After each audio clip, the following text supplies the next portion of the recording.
Alex, salut. Moi, j'imagine que depuis quelques jours, tu as quand même le sourire après ce super parcours à Rome. Ça a pris fin mardi en huitième. Qu'est-ce que tu ressens après cette folle semaine en Italie? Bah écoute, c'était un super tournoi hein, pour moi. Avant le tournoi, tu m'aurais dit que j'avais fait qualifié huitième en Master 1000, j'aurais signé direct, donc je retiens que du positif, même si sur le dernier match, je reste un peu sur ma faim forcément, parce que voilà, j'ai joué un gros serveur où j'ai pas pu vraiment exprimer mon jeu, sachant que je jouais très très bien à Rome là, donc c'est un peu dommage.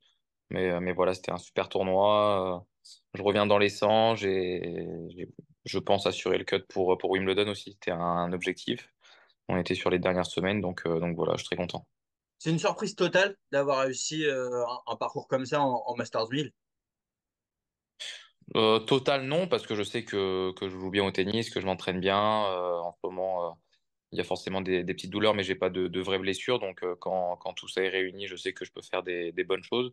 Après, oui, c'est toujours une petite surprise, hein. J'avais jamais fait mieux que deuxième tour en Master 1000. Donc là, voilà, je fais qualifié huitième, donc c'est sûr que c'est une petite surprise, mais pas non plus, on va dire, un exploit gigantesque. Bah, raconte-nous quand même la victoire contre Roublev. Ça, c'est le moment fort du parcours. Ton premier succès contre un top 10. Est-ce que avant coup, tu te disais qu'il était prenable ou c'est finalement sur le cours que tu as senti que petit à petit, il y avait quelque chose à faire? Je savais qu'il y avait potentiellement un petit truc à faire. Je savais qu'il avait été un petit peu malade les derniers jours. Il avait fait un gros match contre Giron. Donc voilà, je savais qu'il allait peut-être avoir un petit peu de fatigue, mais après, je sais que c'est un des plus gros guerriers du circuit. Enfin, il lâche vraiment rien. On le voit s'énerver pratiquement sur tous les points, tellement il a envie de gagner. Donc voilà, je savais qu'il y avait peut-être une petite brèche, mais que ça allait être compliqué. Début du match, voilà, il me marche un petit peu dessus. Et puis j'ai réussi à faire quelques petits ajustements sur mon jeu. Où, au final, après, j'ai bien réussi à le maîtriser. Et j'ai fait vraiment un super match pour le battre, ouais. Et qu'est-ce que ça fait de battre un top 10 comme ça? Est-ce que tu te dis que tu as franchi un step de plus dans ta carrière? Ça valide tous les efforts qui sont faits aux entraînements? Bon, c'est surtout une case de cocher. Voilà, hop, top 10, une victoire sur un top 10, c'est fait. Je crois qu'il était sixième. Donc voilà, c'est super. Après, au-delà de gagner à top 10, c'était surtout moi, on va dire, les points qui étaient un peu plus importants cette semaine-là. C'est vraiment cette victoire qui fait que normalement, si tout se passe bien, je serai tableau final à Wimbledon. Et potentiellement aussi, ça me remet un petit peu dans la course pour les JO, pourquoi pas. Donc voilà, il y avait plein de points positifs avec cette victoire. Tu penses qu'il peut y avoir un avant et un après Masters 1000 de Rome 2024? Si je peux continuer sur cette lancée, je prends, hein, mais après, on sait très bien que chaque semaine est une nouvelle semaine. C'est pas parce que je jouais très bien à Rome que, par exemple, là, samedi, je vais à Lyon, que je vais bien jouer à Lyon. Voilà, ça va être juste à moi de garder le cap. C'est jamais facile hein, d'être en forme toutes les semaines, donc je vais essayer d'être en forme sur le plus de semaines possible encore tout au long de l'année. Et c'est en faisant ça que je vais réussir encore à faire des bonnes semaines comme j'ai fait à Rome. Alors, l'exploit, il est colossal, surtout quand on sait que toi, tu as des difficultés liées à la maladie Crohn, donc tu nous l'avais très bien expliqué en décembre.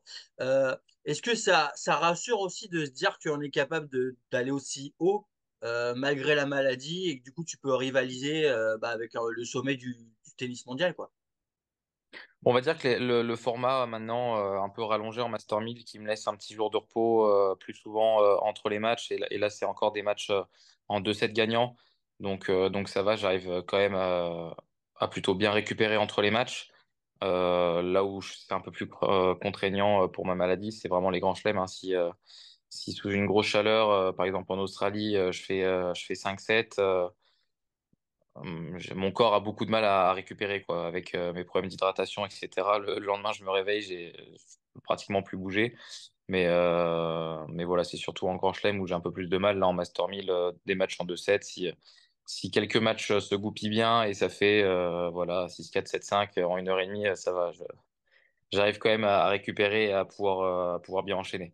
Mais c'est vrai que c'est toujours super parce que j'ai reçu plein de beaux messages sur les réseaux, etc. Parce que c'était en plus la semaine la semaine, on va dire, critique pour ma maladie, où il y a plein de manifestations, d'associations qui en parlent cette semaine.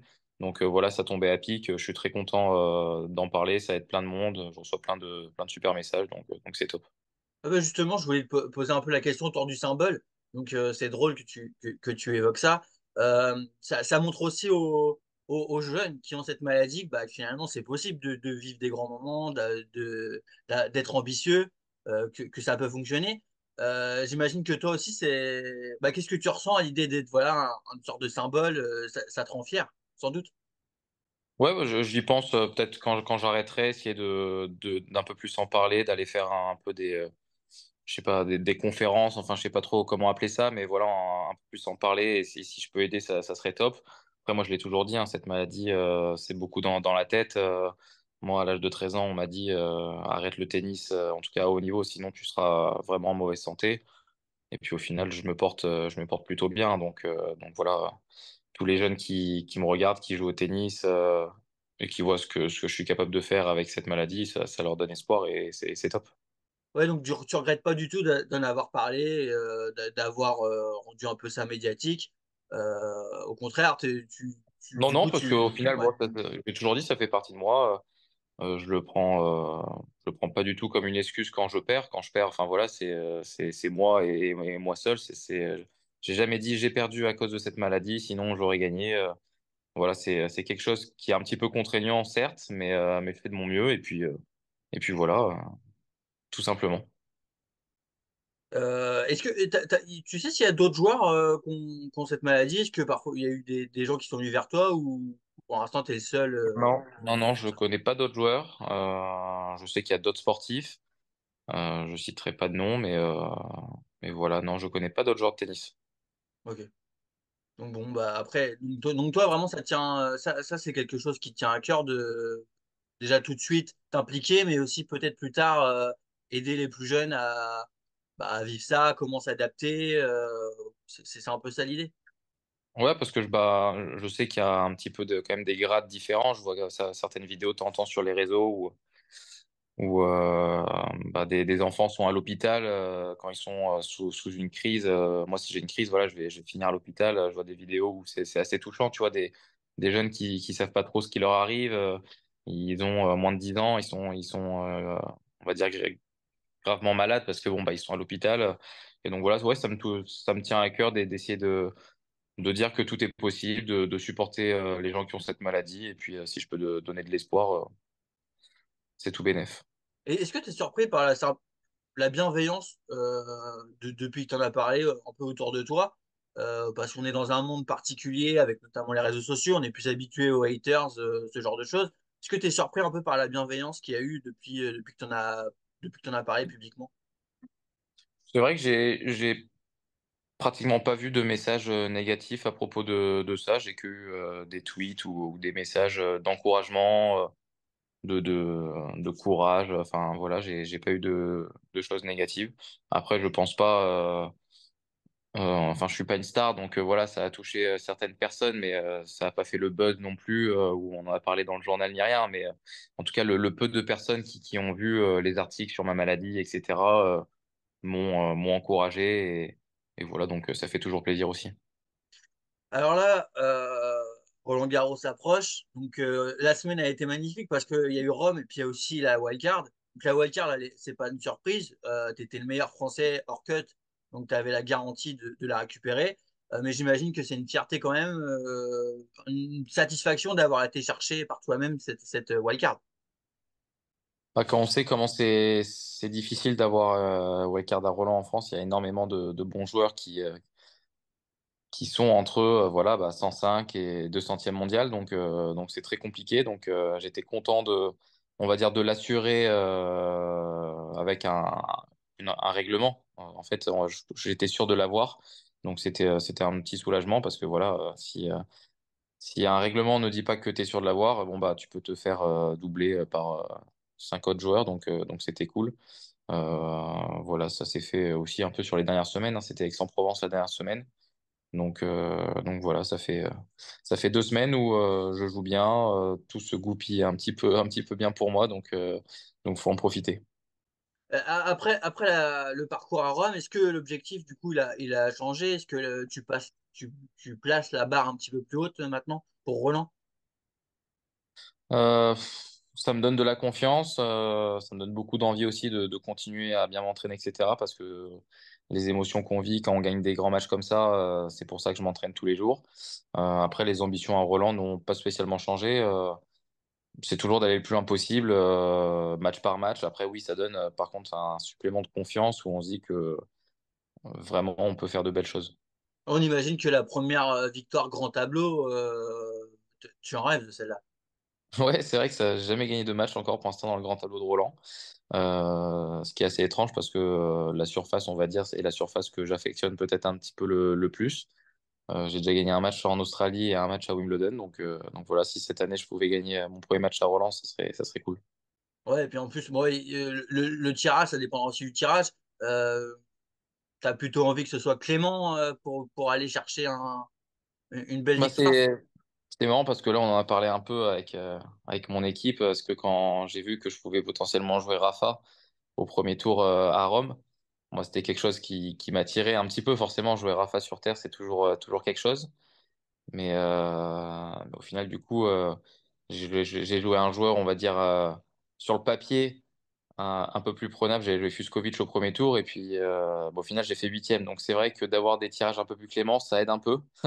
L'année dernière, j'avais eu 3 fois des gros morceaux assez rapidement dans les tournois du Grand Chelem. Donc c'est vrai que si je pouvais si je pouvais éviter Rafa, Novak ou ce genre de joueurs dès le premier tour, ça serait quand même mieux. Ouais, même Rafa c'est particulier, potentiellement dernier Roland. Euh, Comment tu réagirais si tu le prenais? Ça serait quand même un grand moment, non? Bah, en fait, on sait pas trop. Enfin, moi, je sais pas trop à quoi m'attendre avec. En tout cas, sur son niveau de jeu, ça, je m'en fais pas que s'il joue, il sera prêt. Et en plus, c'est à Roland, donc on sait qu'à Roland, Rafa à Roland, c'est Rafa à Roland, quoi. C'est quand même pratiquement injouable, hein, parce il a perdu quand même très peu de matchs. Mais même niveau du public, etc., je sais pas comment il sera, parce que ça peut potentiellement être le dernier match de Rafa. Donc, même si je suis français, est-ce qu'ils seront pour Rafa ou pour moi? Enfin, c'est sûr que ça serait un match spécial si je jouais Rafa. Mais on en est quand même très très loin, hein. J'ai quand même peu de chances de le jouer, on va dire. Donc, on verra. Ce serait quoi le Roland Garros rêvé? Roland Garros rêvé, une deuxième semaine. Une deuxième semaine, ça serait bien. Ouais. Après huitième en Masters 1000, huitième en Grand Chelem, Voilà. 2 semaines Voilà. plus tard, ça se prend. Ça, ça serait bien. Et donc, tu nous parlais un petit peu que tu voulais quand même rester, on va dire, les pieds sur terre, pas trop t'enflammer. Est-ce que les objectifs sont quand même réactualisés là pour le deuxième semestre qui se profile? Quels sont-ils en vérité pour la fin 2024? Là, les objectifs, ben, il y a quand même des beaux objectifs. Il y a Roland qui arrive, Wimbledon et peut-être les JO, ce que j'espère. Donc voilà, pour l'instant, c'est les trois gros tournois qui vont arriver prochainement. Et puis après, l'année dernière, j'avais quand même une période où j'avais assez bien joué avant Wimbledon en Challenger en Italie. J'avais fait une demi et un vainqueur en 125 000, donc c'est quand même pas mal de points. Actuellement, je crois que je suis que 89e au classement grâce à Rome, donc je peux vite aussi redescendre si je gagne pas beaucoup de matchs. Donc voilà, l'objectif, c'est déjà d'essayer de se maintenir dans le top 100, même après la perte de ses points. Et puis après, une fois que ce petit passage où je dois défendre quelques points sera passé, bah, c'est aller chercher le top 50, aller chercher un titre ATP. Donc non, ça n'a pas spécialement changé. Et la race olympique, est-ce que ça a toujours été dans ta tête depuis qu'on connaît Paris 2024, depuis 2 ans, ou alors pour le tennis du moins, ou alors c'est venu avec le temps, avec le fait de pas être si loin. Comment ça s'est passé? En fait, ça vient quand on se dit que c'est possible. En début d'année, j'avais bien commencé, du coup, j'étais dans les clous, donc on y pense. Puis après, j'ai eu un trou un petit peu plus creux avec la tournée américaine, le tout début de la saison sur Terre où des joueurs français ont mieux joué que moi. Donc je me suis retrouvé quand même assez loin des JO et du coup bah, ça m'était sorti de la tête. Et puis là, bah, hop, en une semaine, on reprend pas mal de points et puis ça revient sur la table. Donc voilà. Là, il reste quelques semaines. Vu que je suis dans la course, bon, bah, forcément, j'y pense. Mais voilà, ça prend une place dans ma tête, mais pas non plus démentiel à me mettre de la pression, quoi. Ça serait juste un gros bonus si j'y vais. Et puis si j'y vais pas, bon, bah, ma vie sur le circuit ATP continuera. C'est ce qui te motive aussi à jouer Lyon avant Roland, d'avoir deux cartouches pour gratter le maximum de points avant le classement d'après Roland. T'as un petit peu pesé dans la balance, ouais, de se dire pas avoir de regrets pour les JO si jamais je finissais juste à quelques points de pouvoir y participer. Bon, bah voilà, au moins j'aurais tout fait pour et au moins j'aurais pas de regrets. Ça représente quoi pour toi les JO? Parce que pour le tennis, c'est particulier quand même. Le tournoi olympique de tennis, bon, il est là depuis un moment, mais c'est pas, on n'a pas l'impression que les joueurs ressentent la même chose forcément que un athlète ou un nageur. Toi, comment tu le ressens? Est-ce que ça reste quand même mythique de participer à des JO? Je pense que ça reste mythique, ouais, surtout cette année à Paris en France. S'il y a des JO à faire, je pense que c'est bien cela pour un joueur français. Après, peut-être que la motivation à participer aux JO pour un joueur de tennis baisse un petit peu quand on en a déjà fait une fois, enfin qu'on a déjà participé une fois aux JO. Moi, c'est pas le cas, donc la motivation est d'autant plus énorme. En plus, c'est en France, sur terre battue, donc c'est pour ça que j'ai une grande motivation à essayer d'y participer. Bah, écoute, on va te souhaiter un gros tournoi de Lyon, un Roland une deuxième semaine. Et puis, sans doute, tu serais plus très loin peut-être du cut pour les JO. Donc, on te souhaite tout le meilleur. C'est gentil, merci.